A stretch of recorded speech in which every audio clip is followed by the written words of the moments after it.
zuten, eta erabiliko zuten. Eta gero beste hitz bat asmatuko zuten, eta erabiliko zuten ere.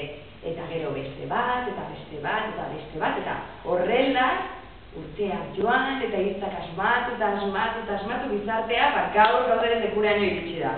Hitzak asmatu, eta asmatu, eta asmatu, eta asmatzen, eta hitz egiten, eta komunikatzen guztiekin. Baina, badakizue egietan nola sortu ziren hitzak? Nola hasi ziren sortzen? Mirakit hitz batzuk nola sortu ziren. Adibidez, huts hitza nola sortu zen.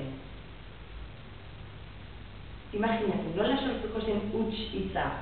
Horrelako kontzeptu bat, ezer hutsa, ezer ez dagoena, dela kontzeptu bat. Norbaitek behin harritxo bat hartu omen zuen lurretik, ez?